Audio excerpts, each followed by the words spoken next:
Do you think financial stability contributes to the overall empowerment and the well-being of someone? Financial stability is important, and it's very core for us ladies to always be financially stable. It is important. You don't just wake up and decide, I'm at a job.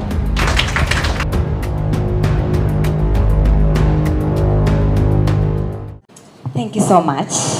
And I love the fact that you three people own your brand. You own what you do, and you speak with confidence what you do.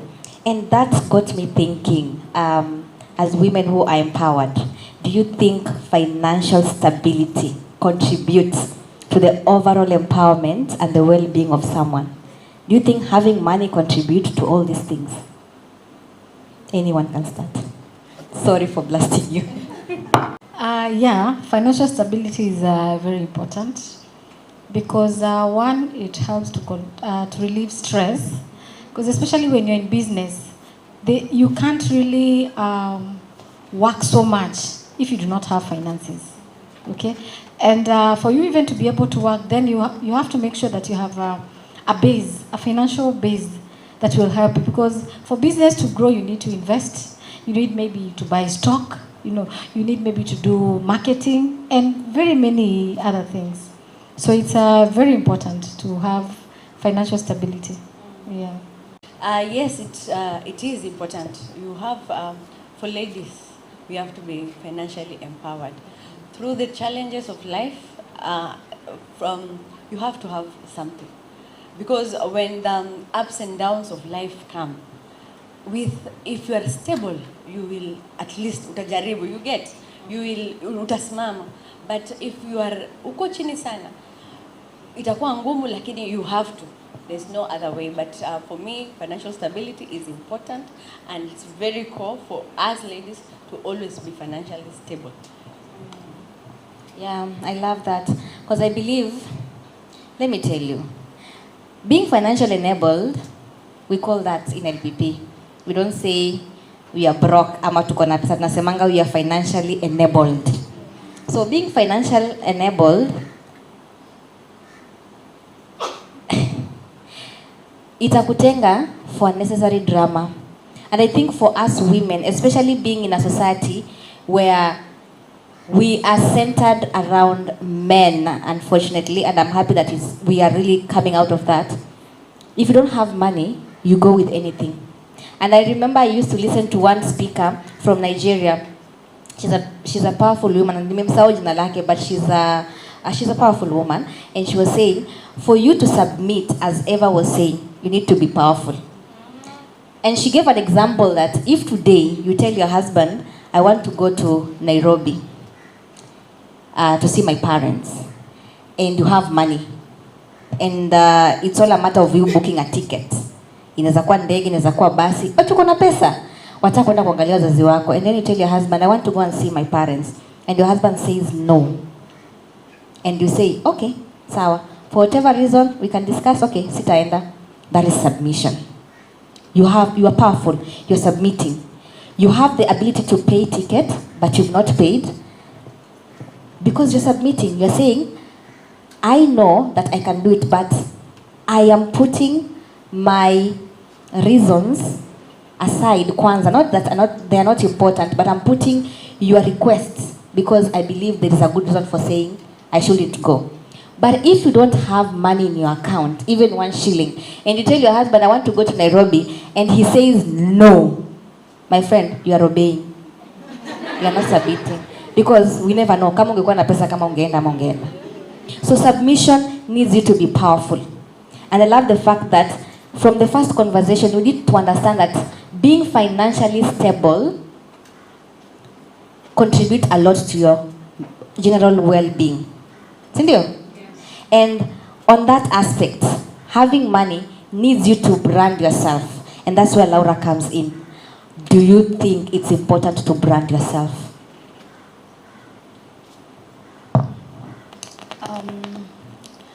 Well, it is important. It is very important to learn to brand yourself, especially if you're going to be a woman in business. you have to brand yourself, and you have to brand yourself well. And thank God for internet nowadays. Thank God for social media. You can choose to use it however you want. You can, of course,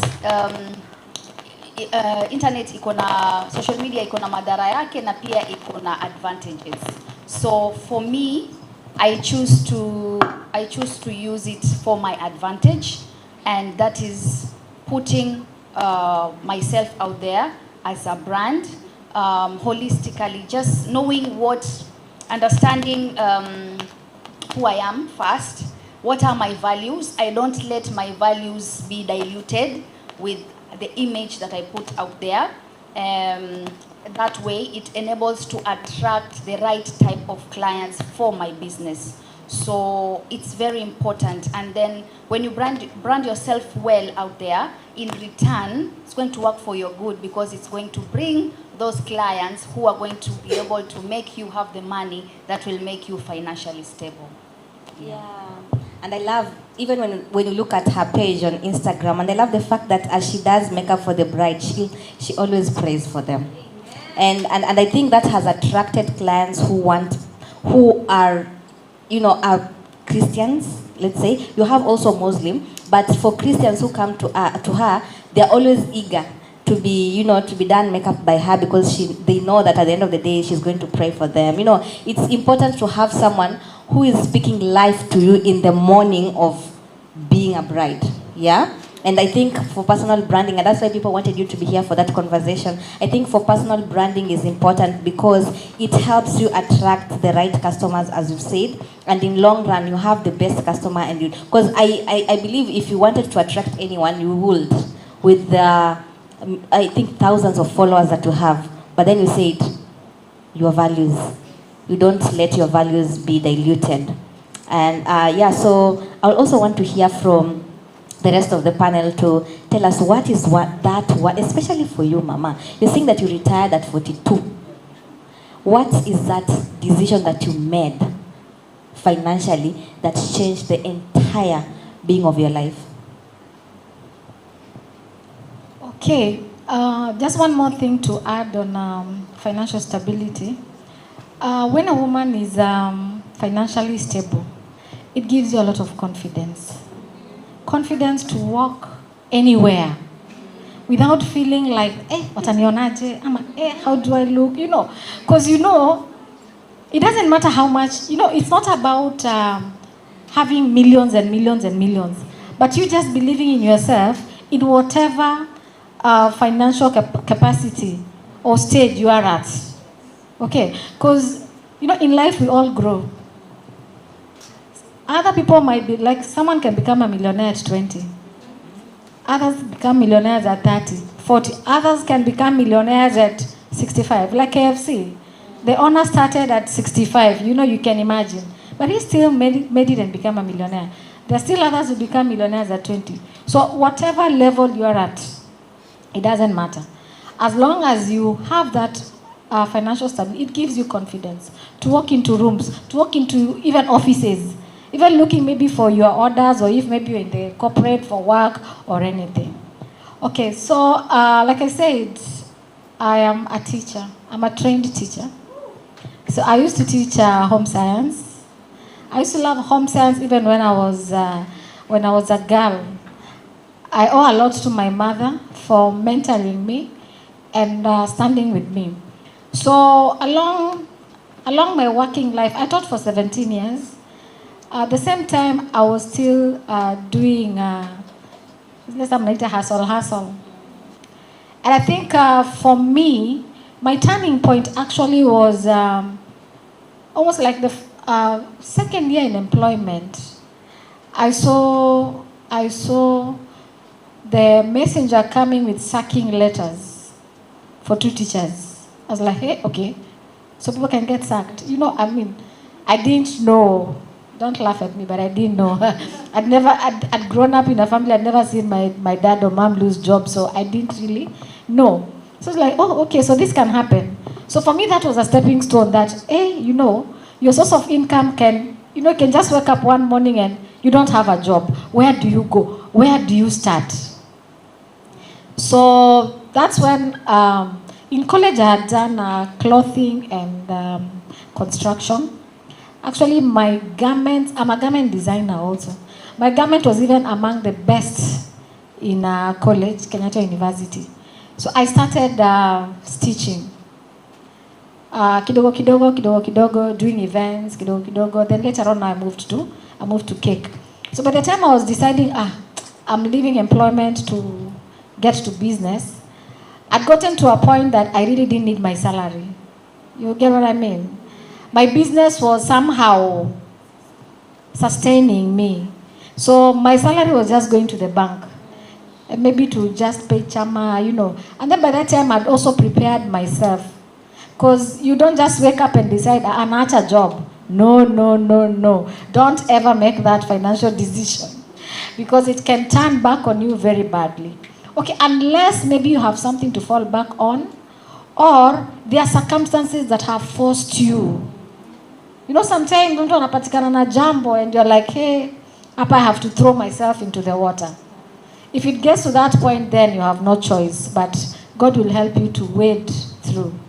But for me, it was a transition that I had prepared myself, and I knew I wanted to be my own boss, you know, and do what I felt I loved so much, and do what I felt was more creative, you know.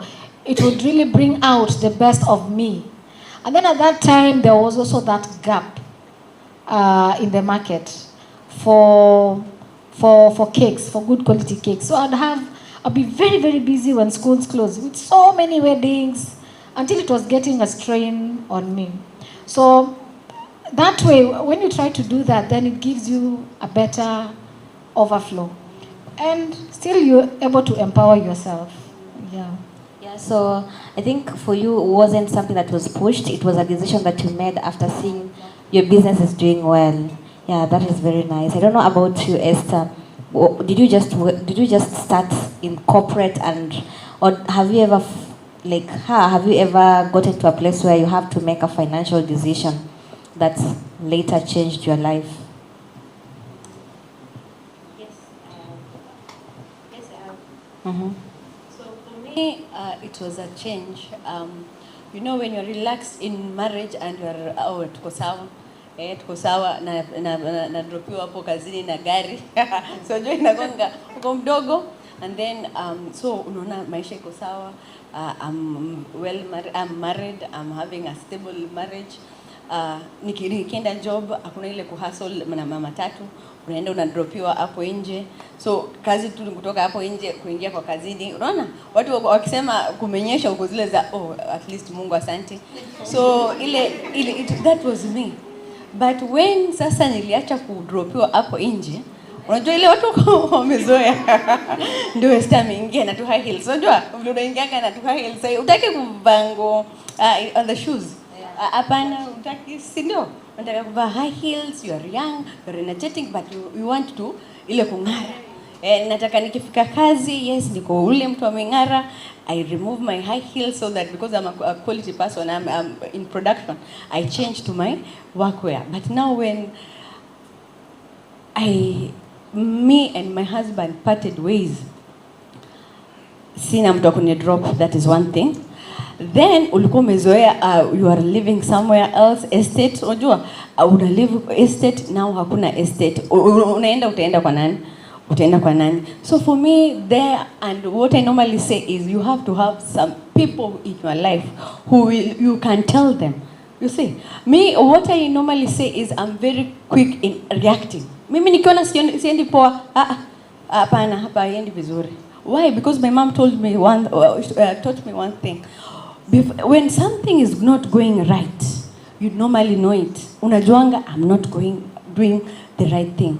I'm not siendelei poa. So for me, when that happened, I had people around me. My mom was there. Even I normally advocate for people to have strong relationship with the parents, the sisters in Christ. You get someone you can tell. Oh, Sai. You see, for me, when that happened, I was in my house. We had already bought a house. We were together. So tuliachana. nimetoka asubuhi. I told God, God, huyu mtu no, hapana. Let me say this. I asked myself 3 questions. Mumbi, is this the life you want to be living? Unaona ile kunajiita kamkutano. Is this the life that you want to be living? With all your mother's efforts to make you a better person, taking you to college, financing all your education. And then, na hiyo urembo yote Mumbi, is this the kind of life you want? No. I said no. You know, nilikuwa kwa apartment sasa. So we were living in an apartment. Na east side ni apartment tunaishi. So mimi nilikujanga east side. Nikaka on 20th of it was the 20th of January 2017. Sawa, naitwa the date. Unajua kuna ile unaambia Mungu, I know even the date. And I sat down and nikamwambia Mungu, so I asked myself those 3 questions. Mumbi, hapana, no. You deserve better. You can do better. I told God, if we argue again with this husband of mine, God, I trust you, I love you, and everything. I'm for marriage. We had stayed for some time, like 10 years. So, you hate divorce. God hates divorce. By the way, God hates divorce. Yeah, even God does not like divorce. But when things are uko you get. I told, so get 28th of January. I said, no, Pana, I cannot be living like this.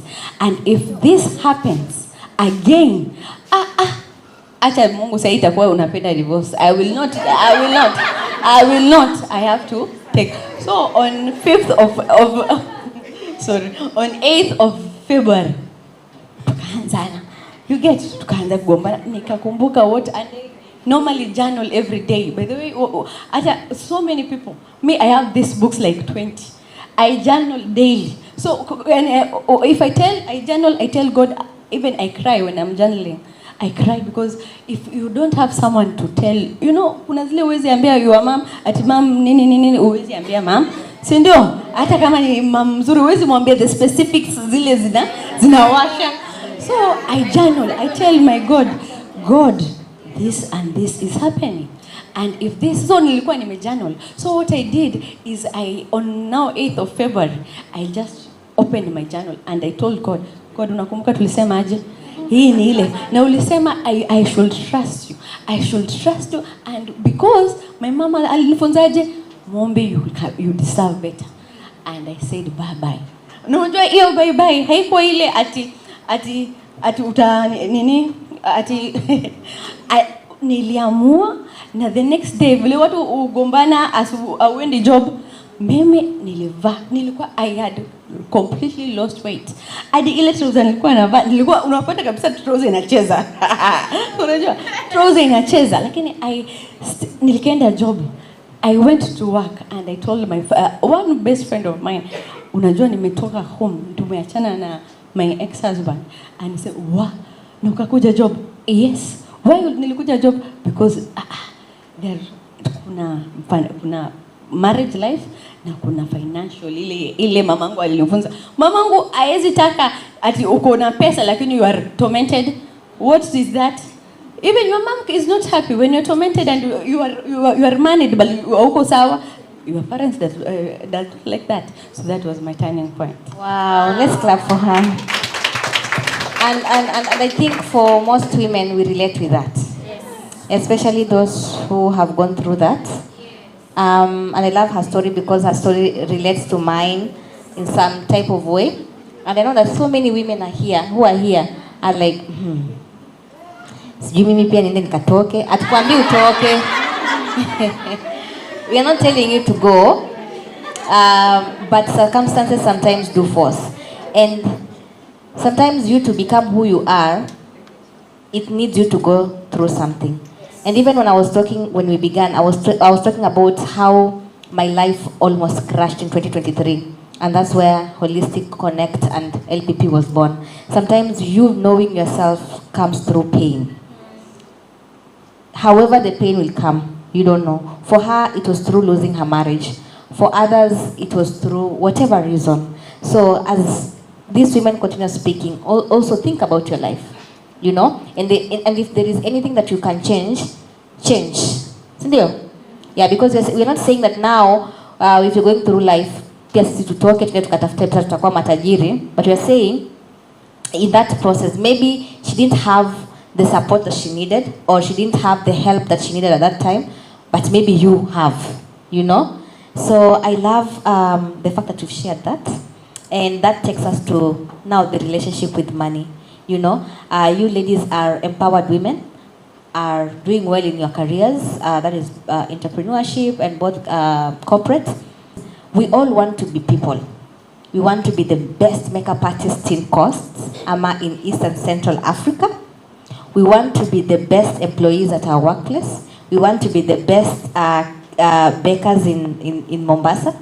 We want to be the best whoever we want to be. And then, at some point, God do blesses you. So, you get blessed, you become that person that you want. Now, the question is, where do you separate from identifying yourself as uyo tajiri and still having the utajiri and being humble? Because most of us want to be rich, but then when we become rich, ama when we succeed, we now get lost in those successes. It gets into our head. And I love the fact that you ladies are successful, but still humble enough to be who you are. Laura, humble enough to still serve God, to still be a submissive wife, to still be a beautiful mom to your kids, to still be a good friend. So how do you do that? How do you be successful and then still remain humble? Well, so it's not easy. Honestly, it's not easy. Kwa sababu it is so easy to let pride get into your head. But for me, what I always pray to God is always, every day, even sometimes, even here, just sitting here in the midst of everyone, just talking to God inside, like, God, don't ever let me have pride. Because pride comes before a downfall. It comes before a downfall. So for me, that one God has just been helping me to stay humble, because I don't want to have pride. I don't want to have pride in my head. You will find me mingling with my assistant. I can sit and chat with whoever I've gone to work with. I can even get onto a boda boda. I can, go and buy bananas in the kibanda outside the estate. I can, just talk to that soldier at the entrance of the supermarket for like 5 minutes to just find out how they are. So for me, I always just ask God to help me to not have pride. Yeah. That's nice. Do you maybe have the way that you try to stay humble in your successes, Esther and Jen? Am I still thinking? I think, like the Bible says, humble yourself before the Lord and He will lift you up. It's not hard to still be who you are and try to separate who you are and your other responsibilities.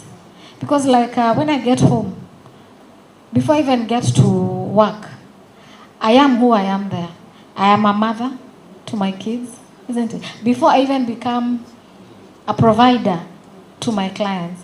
And I have to make sure that I try to balance all the roles, and being a wife, and everything that appertains, being a sibling, having all your responsibilities, and trying to make sure that every role that you have, you're doing it to the best of your ability.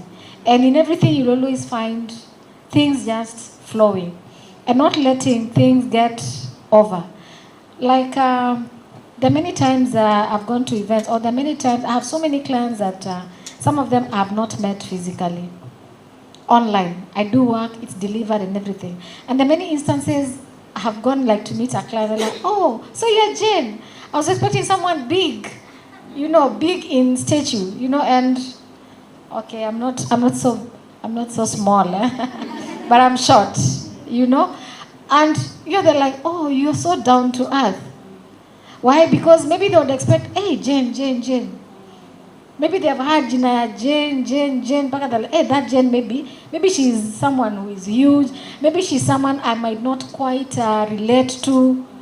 But you go and you meet someone and they're like, "Oh, This is you. So it's all about having a good personality and still appreciating even what God has blessed you with and trying to balance all through your circles of life. You'll meet me with young vijanas and we are joking and playing. You're like, they call me CEO.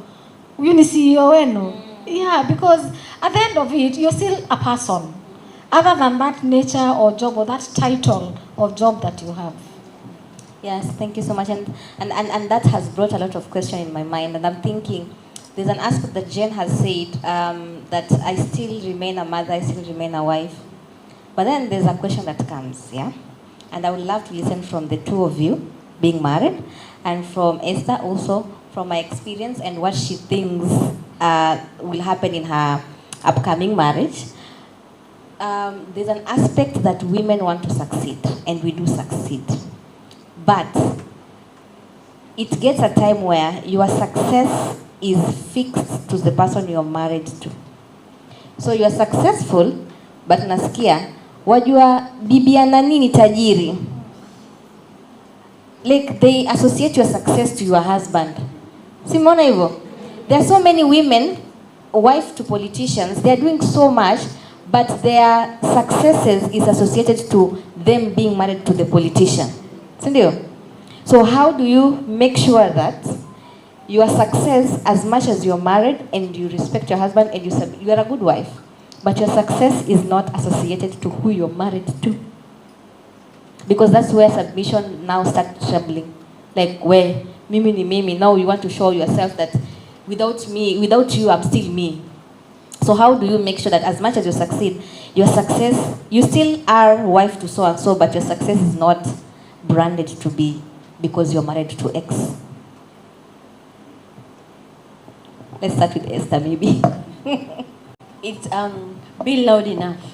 Let people see you for who you are. Usikae chini ya ati my husband, for example, that politician you are saying, kuwa wewe. Kuwa wewe. Let people know you. People like Laura said about the brand. Let people know Esther ni nani. Esther, or be visible. If wewe uko chini ule you get na mtu anaweza ule mtu anaongea anasema my husband did this, my husband. Wewe ndio unaambia watu my husband. So the people only see your husband instead of saying I Esther am doing this and this, I'm inviting you for this and this. Jitokeze. For me, I can say that. Be you, be seen. Usikae uko chini. There's my mom said for you to be number one, utafaa ukue kimbele mbele, unafaa ukimbia kuliko watu wengine, si ndio? Unafaa ukue mbali pale mbele. So if the husband is number one, make sure tu uko pale mbele, uko be seen. For me, that's what I can say. And before the rest come in, and amenikumbusha one TikTok trends where people used to say, the day I will get married. The ladies, I think you all know that trend. The day I get married, mtu atakuwa kinanionyesha namwambia my husband. For those who are not married, so those who are married keeps on mentioning their husband. Mpaka ule mwenye hajaolewa anasema ile siku mimi nitaolewa. Twende date, my husband. Twende job, my husband. And I think people think it's cute and funny until now your husband has covered you. Totally.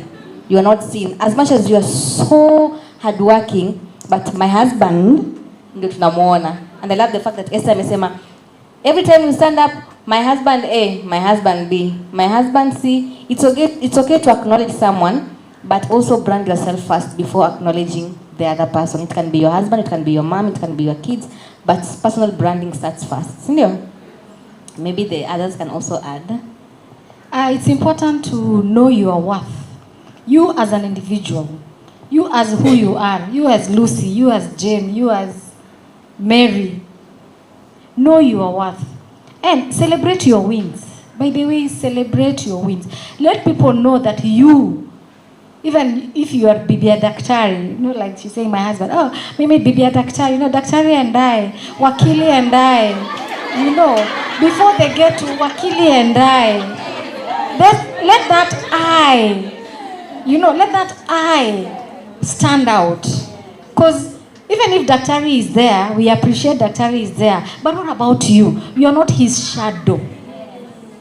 You are not his shadow. You are in that relationship as a helper, as a partner, but as an individual, you also need to stand out. Know your worth, celebrate yourself also. So that people can also know daktari's wife. I mean, let it then be daktari's wife is like this. So that you're not just someone's shadow. Or you can't say anything other than, my husband said, my husband that. I also have sometimes clients who also be, my husband has to confirm the orders. So you're like, oh, okay, so my husband also needs to tell me to sell. Also stand on your feet also, yeah? And celebrate yourself. And let people also, even if they will know you as Mama so and so, it doesn't matter. Because it's also Baba so and so, maybe, yeah. But even as Mama so and so, what do people, like, I remember you saying here, I don't know if it was you or if it was Eve, saying when you die, what will people remember you for? Yeah. The other day I was talking with my kids, and they were asking, why do people cry at funerals? Why do people cry? Do they cry because they're thinking of other things? Or do they cry because this person who has departed, they're finding like they have lost something that this person would have maybe given them? Or are they crying because they don't know where this person is going, whether it's going to heaven or to hell? Because we are all struggling to say we want to live Christian life so that we go to heaven, but who's been there? Even yesterday in church, the priest was saying, even when Lazarus was raised by Jesus, there's nothing more that is talked about his life. No, later on now, after he resurrected, after he was brought back to life by Jesus, how was his life after that? Even the Bible doesn't tell us like how his life was. So we can't even say that even Lazarus maybe came and told us, heaven is all gold and silver and everything. You understand? So why do we cry? What legacy are we leaving behind? What have you impacted, even if not maybe to your parents, even to the people that you're living with, so that they'll remember, even if it's not doctor or wakili, this mama, we shall miss this mama for this and this and this. So you need to have an identity, an identity of who you are and what may be, because we are all created by God in this world to do something. Not just to be there, not just to add in statistics as voters. No. God created each one of us for a purpose here on this earth. So what is your purpose? So you cannot live in someone's shadow and expect to fulfill God's purpose for your life on earth. I love that. And I think most of the time when you talk, I'm just bringing it back to the ladies, and especially when you see TikTok trends, umesema ati you're not brought in this world kusindikiza wenzake. Paka nimekumbuka TikTok where people just say, kwani mimi nililetwa kwa dunia kupigia watu makofi, you see people posting and they're just like, kwani nililetwa kwa dunia kushangaa. Yeah, so we were all brought in this world for a specific reason, and we ought, I love the way Baby said, we ought to bring out that thing that is in you. And that's why we are saying in Holistic Connect, embrace the inner you. You have the power within. Yeah, so maybe you can go to the second question, to the other question, and this, I want us to speak in regards to corporate, especially the two of you who have been in corporate, because I know some of us here are not in business, some of us are in corporate, are working, and as young ladies who are in corporate, we want to climb the ladder. We want to be the managers, we want to be the, whoever at the top.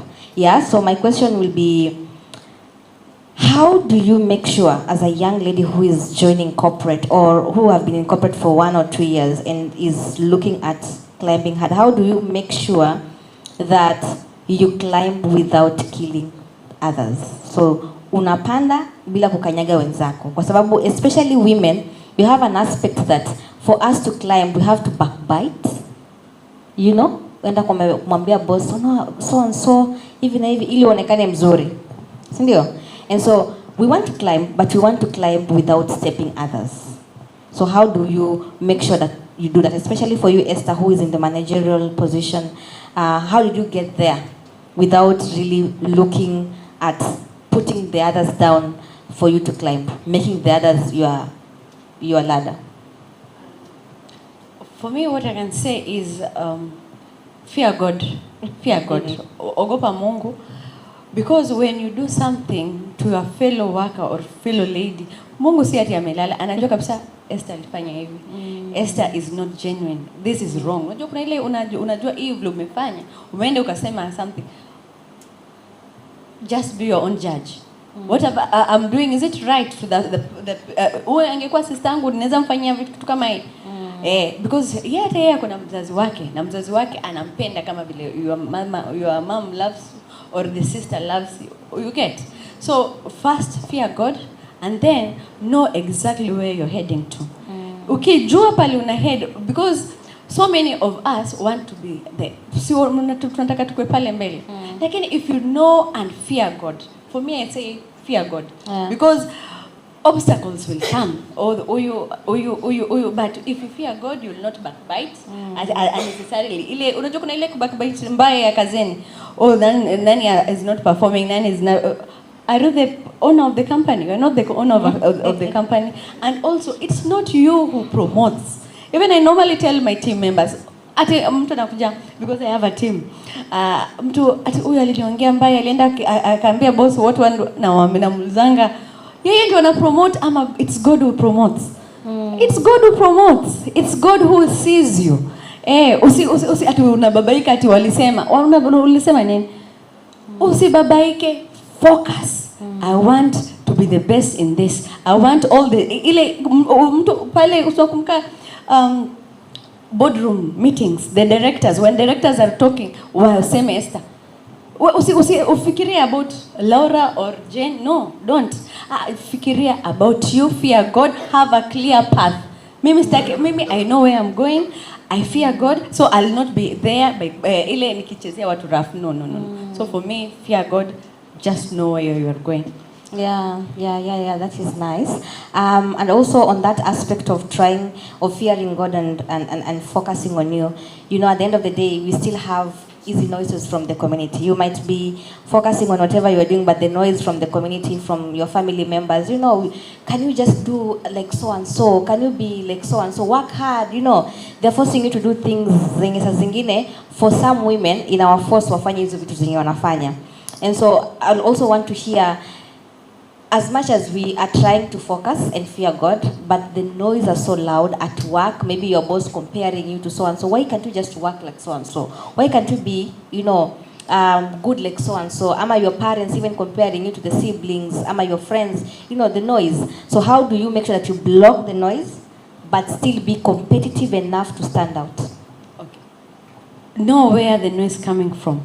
Nani naongea? Nani ule mtu anaongea, is he a game changer ama ni mtu wa hapana?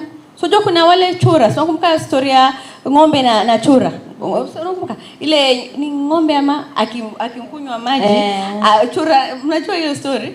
Ile example chura zizui ng'ombe kunywa maji ama? Yes. Kama ni chura inapiga kelele, don't listen. Focus. But if it's the big boys in the house saying that you need to be, you need to work like wanyama, or you need to work like this, hapo sikiliza. Why? Because someone is pushing you forward. There is something you're doing which is not okay. So mtu akikwambia be like Carol. She comes early. She has never reported late. Absenteeism is not in her record. Sikiliza. Why? Because you are drifting. Hauko unaona hizo mbaya hizo ndio zitakuwa wakiongea. Oh, that lady who normally comes late. Ule anakujanga amekimbia kwa job. No, know where the noise is coming from. Kama ni noise itakupush forward. Sikiliza. Esther siku hizi anakuja amechelewa. Hapana. By 7 a.m. I'm at work. Yes, kuna ile 8 to 5. Jua kama for example like me, we are supposed to work from 8 to 5. Lakini kwa sababu naenda kuonekana na kujanga mapema, I change my reporting. Na kuja 7 natoka 4. You get? So it's just a play. Sitaki kupatia kampuni. I think one of the speakers says give the exact. Lakini give it professionally. Do a calculated move. I'm coming at 7. What am I trying? Because at 4 I can also do my farming. I can also manage my things, the personal thing. Lakini ukisema utakuja 8:30, utasema utakuwa aibu kutoka 5 ama kutoka 5 ati o'clock. Unajua kuna wale watu 5 to 10 wameshatoka, bags ziko ready. You get? Utasikia aibu. Why? Because she came late. But if you came early, umeshacheza na psychology ya watu. Anakujanga okay, ukiingia unaonanga Esther ko pale. So hata akitoka mapema ujui ile time alikuja. You cannot know what time ama sema utaanza kulizana anakujanga saa ngapi.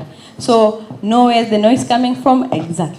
Yeah, and for the entrepreneurs in the house with the competitors, how do you then do that? How do you make sure that you still are competitive enough, but you know also blocking the noise from utengenezangi keki nzuri kama so and so ama ufanyi makeup nzuri?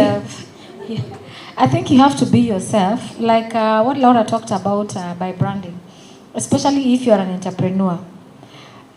With branding, then you're able to, you know your skills, you know your value, you know your level, you know, and you know what has made you get to where you are.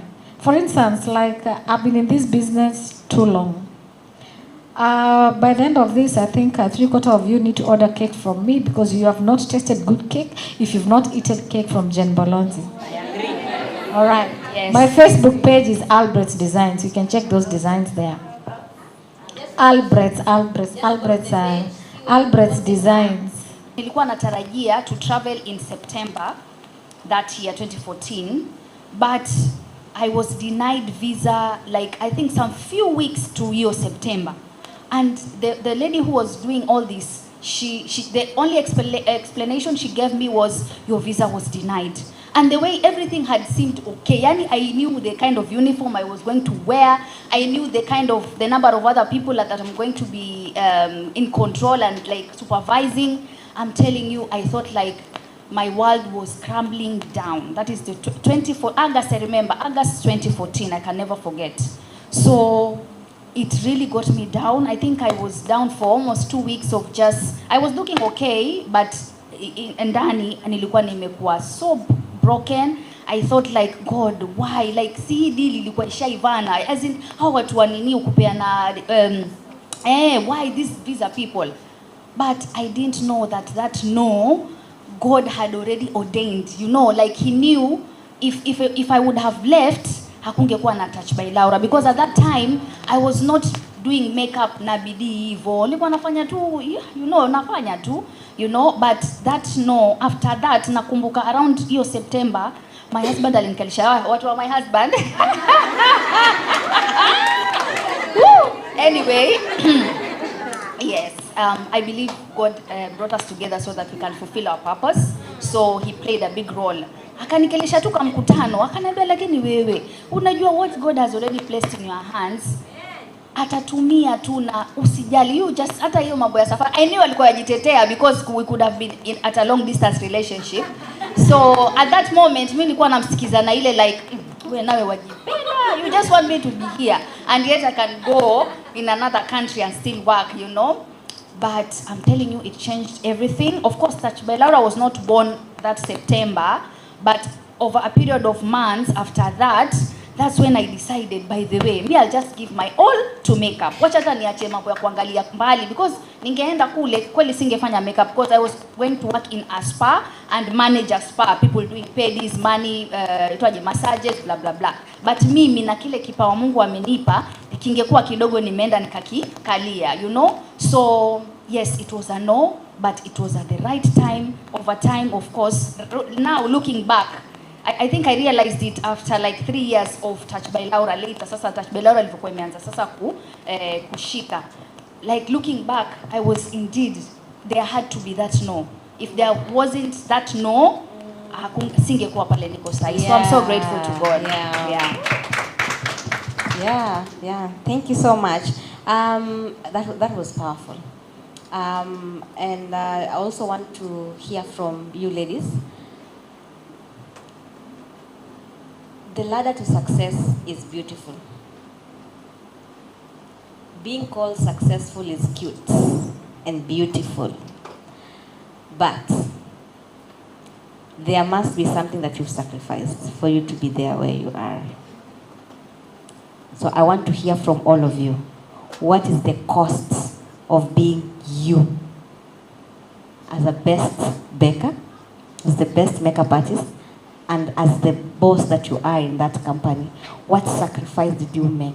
It's not like, haitakuwa ati lazima ulienda ukachukua ng'ombe ukasacrifice, but over time there is something that you gave up on for you to be who you are. Could you share that with us? Yes. Sacrifice comes with giving up something. I mean, for you to be able to move, you have to give up something. Number one, time. I had to give away my time. Time maybe that would be spent doing other things. Like I remember when I was just starting. That was before I became a full entrepreneur. I would go to work, come back in the evening, help the kids with homework, do everything. After that, get to work now on my business. So you can imagine, this meant at some point, that time that you'd maybe had, I would have wanted to spend a little bit extra time with maybe the kids playing and so on and so forth, became a little bit of a luxury. But what I used to do, I used to make sure Sunday was a special day for me and the kids, because it meant Saturday I'll be busy with events. Okay? In between, I'm also very tired and fatigued. But I would make time. At least so that Sunday we have some family day, and you have time at least with the family. Success also comes with a lot of sleepless nights. Nothing is easy. There are many times, even this weekend, I think I slept yesterday because I've been busy from. Then I have a problem. I am a workaholic, and when I start to work, I cannot stop. I love working at night. Yeah, so you can imagine also what that meant. I remember sometime when I was a bit younger, and I had a lot of energies. It's just a tip I'm giving you, young, because I've seen at least most of you are still very young. Like I've said, I would go to work. I'm working and I have a business. That was before I got into full-time business, becoming an entrepreneur. And you are there. You have a lot of times I would still work from home, because either it's teaching or sometimes maybe it's the cake that I'm working on. But even in the midst of the night, haki ya mwenyewe, unaenda unapeana na unarudi kazini na unaendelea na kazi. Amen. You understand? You have to try and make sure that you're not looked, your partner doesn't look at you like you're being a hindrance. As much as you want to proceed, yeah, and elevate yourself financially, but also don't be. That was just me. I'm not saying you do that. I'm just sharing. All right. Okay. But sleepless nights, working. And for a business to grow, you have to sacrifice a lot of your time, a lot of your energy. Sometimes maybe you'll even lose some friends along the way. Maybe those friends will want you to be hanging out with them, and that time you are busy. Like I have a friend, Friday, up to today, and she's not a young girl, but Friday is so special. She can't just be home. No, she can't be home. Sisi, now for such a friend, she had to know, Jane, I mean, I love you, my friend, but Friday is not possible for me. Let's meet on Sunday. But Friday, so you see now, those are some of the sacrifices that you have to make along the way as an entrepreneur. Okay. Time, your sleepless nights, energy. Because when you're building a brand, you have to give it your all. Your whole body, soul, mind, everything. Let people see you and see your effort. Yeah? And things will not just come easy if you're not putting hard work into it. And you've taken that. And I think she has spoken for all of you because I feel like it's the same thing, family time, friends. So you have to sacrifice a lot of things. And thank you for that so much. What life lesson has money taught you?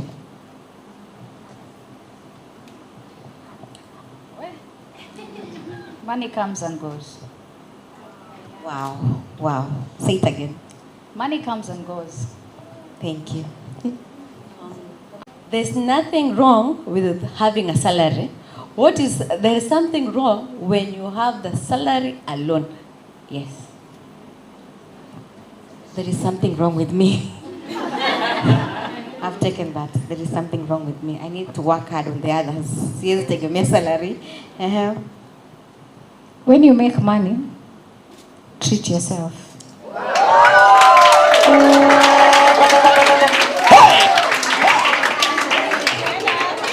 I am one person who loves myself. And I've grown. It's been a journey, but I've got to a point I realized you can't keep living for your kids, for your husbands, for your family and everything without leaving something for yourself. So if you work hard, treat yourself. Okay? However small. Then as you also treat for yourself, also plan for retirement. Have some saving for later use and some emergency fund for the rainy day. But important, jipende. Na pesa yako, jipende. Thank you so much. Hebu, let's clap for them. Wasn't the conversation nice? Yes. Was it nice? Yes. Clap again.